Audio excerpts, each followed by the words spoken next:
Padamihin lang natin yung views.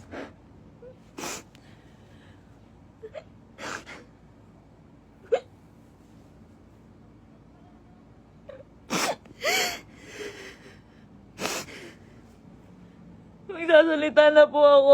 Magsasalita na po ako. Padamihin lang po natin yung views.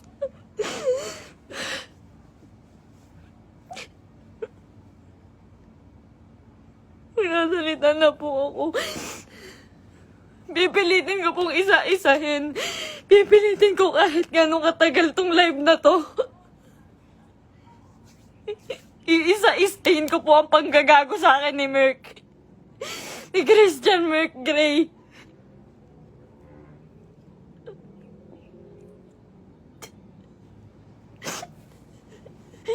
Ginago po ako ng taong yon. Ginamit po ako ni Christian Merc Gray. Lahat po nang nangyayari sa lahat ng video namin, mula umpisa hanggang ngayon, scripted. Lahat po yun sinunod ko dahil mahal ko siya. Dahil gusto ko ibigay yung buhay na gusto niya. Kung magtataka po kayo kung bakit maraming nawawala sa amin sa Team Merpay dahil sa kanya. Dahil po sa ugali ni Merc. Napakademonyo po ng ugali ni Merc. Ginago niya po lahat.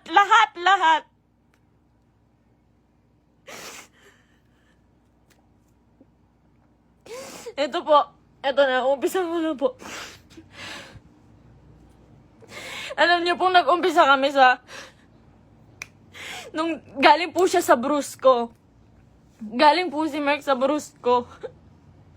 Hindi po ako yung dahilan ba't siya nawala doon. Ayaw niya pong mabawasan yung perang kikitain niya dahil po alam niyang malaki. Siya po ang pinakamalaking may kita sa Brusco. Siya po ang may pinakamalaking kita. Yung ibabawas na 5% doon, sa pera ni Merc siguro mababawas doon 16,000.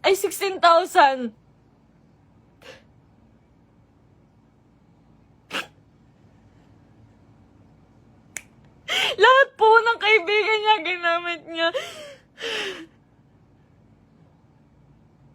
Hindi ko na po kasi kaya eh.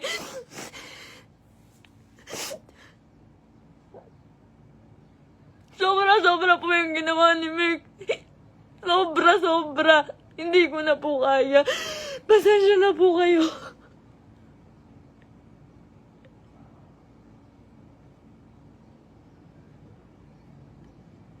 Napakawalang hiyang tao niya ni Merc. Lahat po ginago niya, pamilya ko.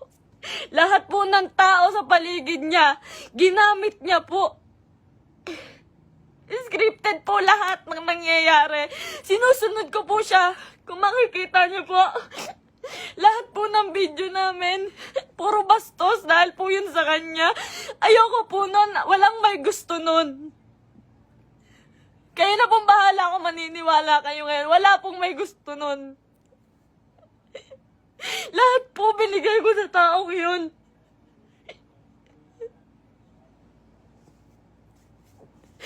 Lahat po ng panggagamit sa katawan ko, lahat po ng pagpapakita ng kung ano sa katawan ko, siya po ang may gusto nun. Nagagalit po siya pag aayaw ako. Ang sasabihin niya, para sa atin to. Para sa atin to. Pero hindi ko naramdaman dahil po, napakalaki po ng kinikita ni Merc. Wala po siyang binibigay sa akin. Kung sasabihin niyo po na pera lang ang habol ko sa kanya. Kung makikita niyo po yung bahay namin, hindi niya po napagawa yun. Hindi niya po pinagawa yung bahay namin. Uunahin niya pa po yung iba. Sa laki ng kinikita ni Merc, sa milyon ang kinikita niya sa isang buwan. 5,000 lang po ang binibigay sa akin yan, pati kay mama. Sa magulang ko po, 5,000 lang po, isusumbat niya pa. Mumurahin niya yung magulang ko.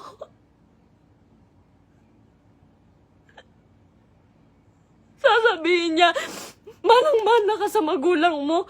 Ang bobobo niyo. Lahat kayo plastic. Ginaganon niya po yung magulang ko, hindi ko na po kaya. Ngayon po, nawawala po si Merk ngayon.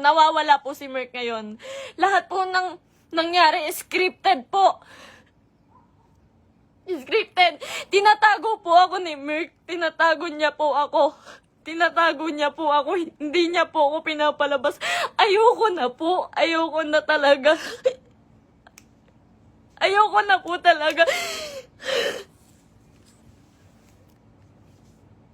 Ayoko na po. Ang ginagawa niya lang po. Nandito po ako ngayon kasi nawawala po si Merk. 6 na araw na po siyang nawawala. Kasama niya po yung babae niya. Yun din po sa... Si Pam doon sa video na bago makaganda.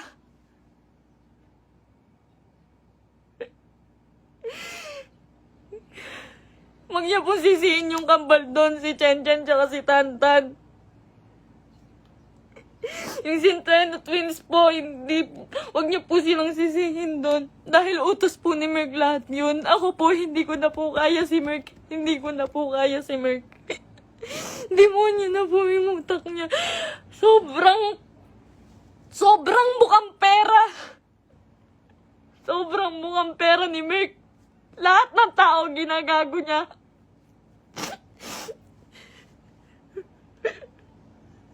Sinisira niya po yung nanay ko po. Yung nanay ko na nasisira na din po sa inyo. Yung sasabihan po yung nanay ko na mamatay ka na, siya po may utos nun. Ginagawa niya pong robot yung pamilya ko dahil sa akin na lang po tumitingin yung pamilya ko. Ba't nila sinusunod si Merk? Kada pupunta po sila sa bahay, may pagkain na sila, maghihintay kami ng script niya. Magagalit pa po yan pag nagkakamali ako. Pag may mali po ako nasasabi, pag kailangan ulitin ng video, magagalit pa po yun. Lahat po ng video namin, scripted. Dahil po sa kanya.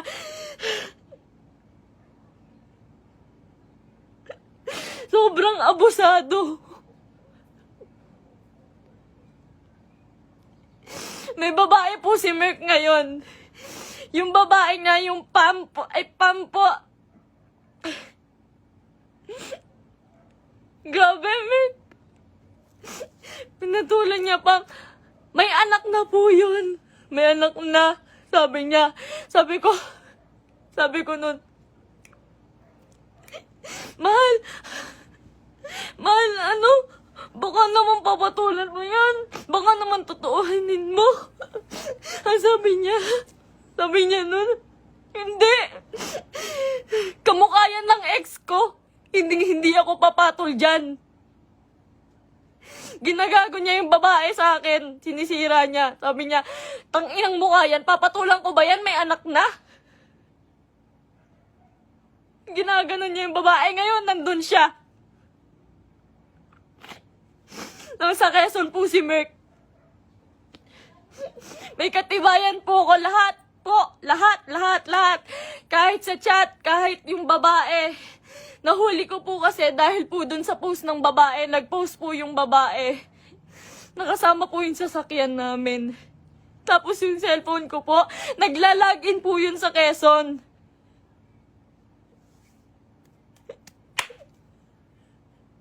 Lahat po ginawa ko kay Merk. Pasensya na po kayo. Ako po mismo humihingi ng pasensya dahil po kinonsinti ko siya. Mahal ko lang po talaga. Ngayon lang ako natauhan. Sobrang dami kong kaibigang nilayuan. Pamilya dahil ayaw nila ng video namin ni Merk. Sobrang dami ko pong nilayuan. Wala po akong kaibigan ngayon. Wala po akong kahit sino ngayon. Dahil kay Merk, dahil iniingatan ko po siya.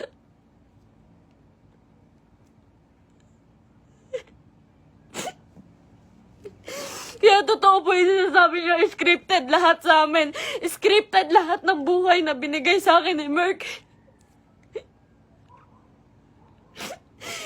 Lahat po ng pera niya sa kanya lang po. Sa laki po ng pera niya, nagkakautang pa po siya.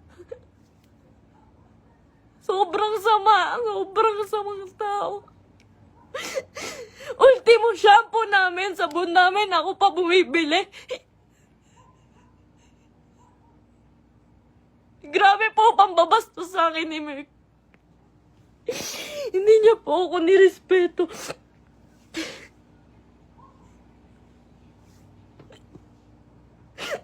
Nawalan po ako ng kaibigan dahil sa kanya. Huwag niya po sisihin lahat po ng taong nakapaligid kay Merk.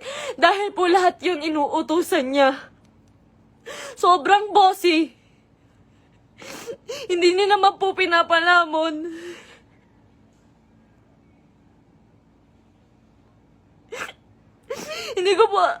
Hindi ko po in-expect na darating po talaga to. So, ilang beses na rin po ako niloko ni Merk about sa babae. Nung una, pumatol siya sa kaibigan ko. Pangalawa, pumatol siya sa pan. Pasensya na po kayo. Kasi alam ko po, scripted po yun eh. Pasensya na po kayo. Ako na po humihingi ng pasensya sa inyo. Ginawa ko lang po yun kasi sobra po akong nagmahal. Bago po namin makuha si Asurada, ang inuulam po namin araw-araw, itlog at tuyo araw-araw para makuha niya lang yung sasakyan niya. Lahat po ng meron siya ngayon, sa kanya po nakapangalan. Pati yung bangko po, sa kanya po.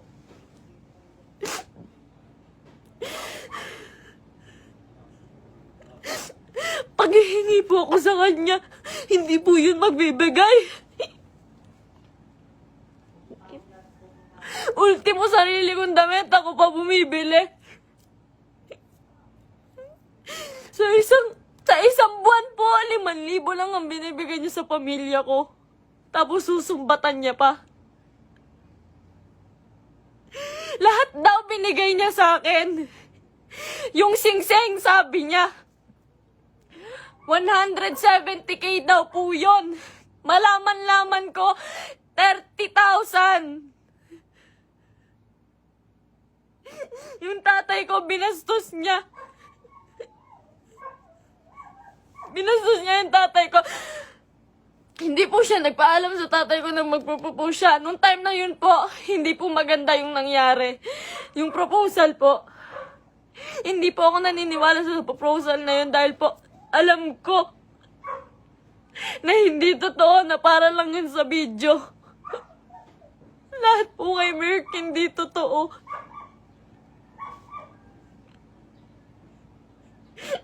Yung buhay niya, yung pagkatao niya, yung buhay na binigay niya sa akin, hindi po yun totoo.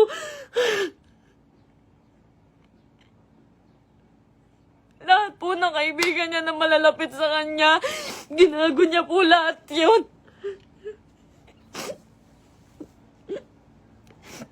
May nakakita po sa kanila dito sa Naik. Flex niya pa po pala yung babae kahit kanino.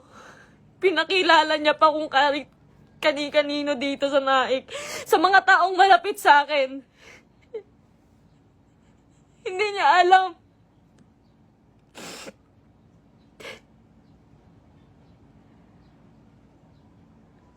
Grabe po yung ginawa sa akin. 3 years. 3 years po akong nagtiyaga. Isang buwan po akong nakakulong. Isang buwan po akong nakakulong sa kwarto. Kinukulong niya po ako kasi bawal daw po ako makita ng kahit sino ng kapitbahay. Nandito lang po ako pag uuwi po ako sa Antipolo. Madaling araw niya po ako iuuwi doon para walang makakita sa akin.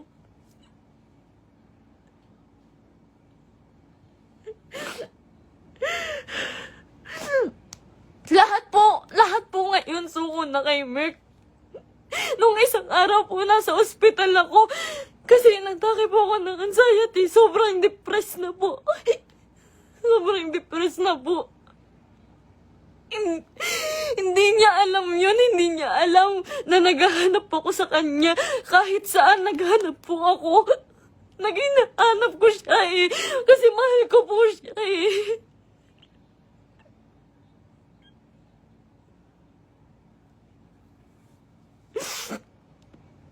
Ilang araw po wala akong tulog, wala akong kain, kakahanap sa taong yun.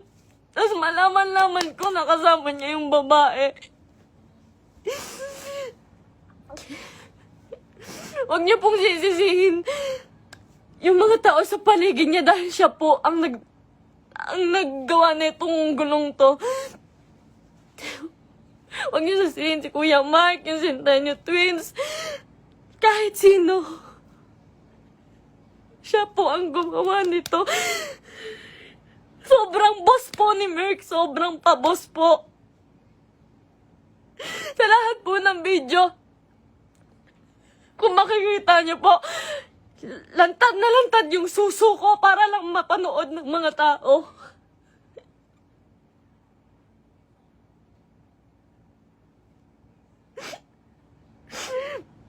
Para lang panoorin niyo, para lang magkapera siya. Lahat po ng taong nawala po sa amin, hindi ko po masisisi. Eternals TV, Brusco, Arnold, Tatay Onin. Marami pa pong nawala sa aming mga kaibigan dahil po sa kanya. Dahil hindi po nila kaya. Hindi po nila kinakaya si Merk. Nagmahal lang po ako. Pasensya na po. Pag mag-short film po kami, magkamali lang po ako ng unti. Nangina naman mahal, galingan mo naman. Pati po pagkapahulog ko po sa hagdan, hindi po yun totoo. Ang sakit po ng katawan ko nun pagtapos. Ginawa ko yun sa kanya nung nagpakahulog ako sa hagdan.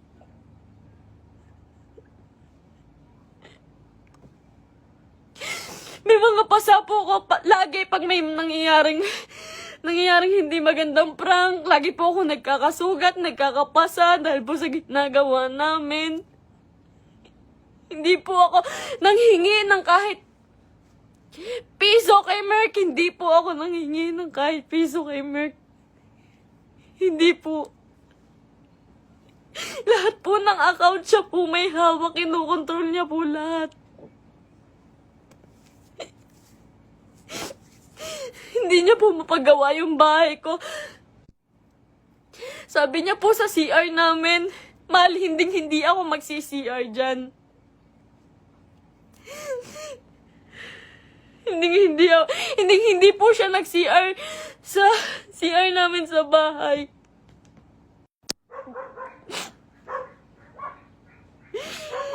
Pero hindi niya po yun mapagawa. Tinitiis niya po yun. Kayo na pong bahala kahit hindi na po kayo maniwala. Hindi ko po kayo masisisi. Kasi lahat ng ginawa ni Merk, hindi totoo yun. Wala nang totoo kay Merk. Mahal na mahal ko yun. Ang dami kong ginawa para sa kanya. Alam po yan ang mga totoong kaibigan namin. Alam po nila kung gaano ako nagsasakripisyo araw-araw. Napakarami niya pong pera, pero ang dami niya rin pong utang. Hindi ko na po alam kung saan niya pinupunta yung mga pera. Kung makikita niyo naman po kasi sa mga video namin, wala po talaga akong hawak na may mga pangalan na damit, may pangalan na sapatos. Lahat po yun ako lang po. Uutang pa po ako sa ibang tao, magkapera lang. Lagi po akong umuutang sa ibang tao, magkapera lang.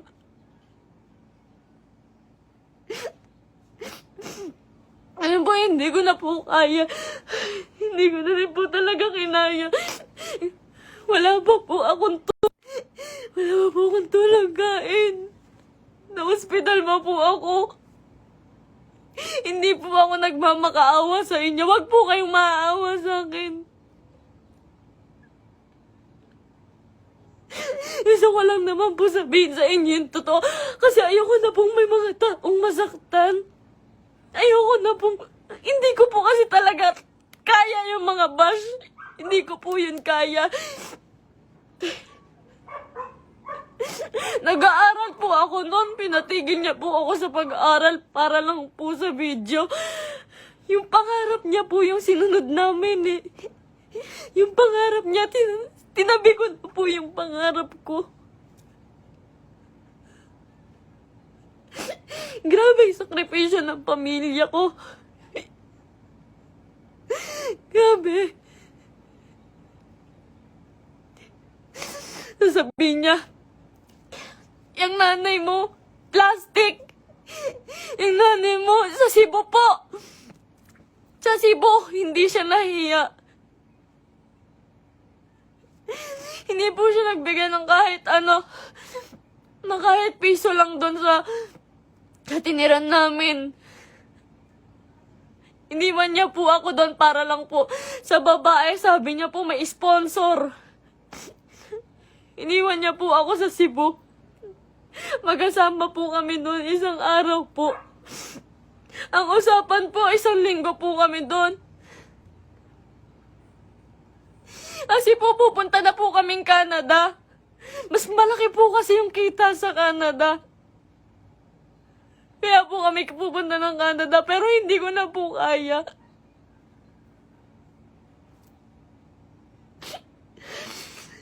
Ganito, ngayon, fiancé niya pa lang po ako, pero grabe na po yung ginagawa niya sa akin. Sobrang mukhang pera ni Merk.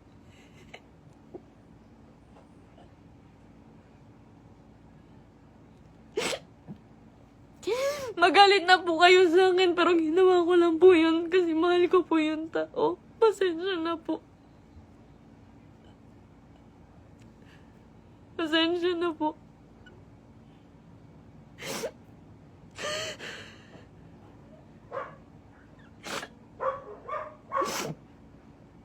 Ngayon po, wala pa rin po si Merk.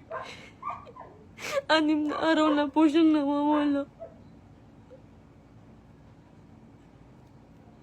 Pinabayaan niya po ako mag-isa nang walang pera. Wala po akong hawak na pera. Pinabayaan niya po ako. Iniwan niya po ako. Ang dami ko na pong utang ngayon kasi po wala akong hawak na pera. Tapos hahanapin ko siya.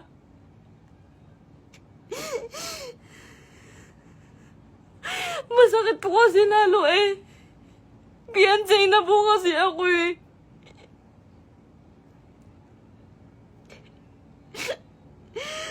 Sobrang pasensya na po sa inyong lahat. Sobrang pasensya na po. Mahal ko lang po yung tao. Pero ngayon po suko na po ako. Pagod na po ako. Pagod na ako.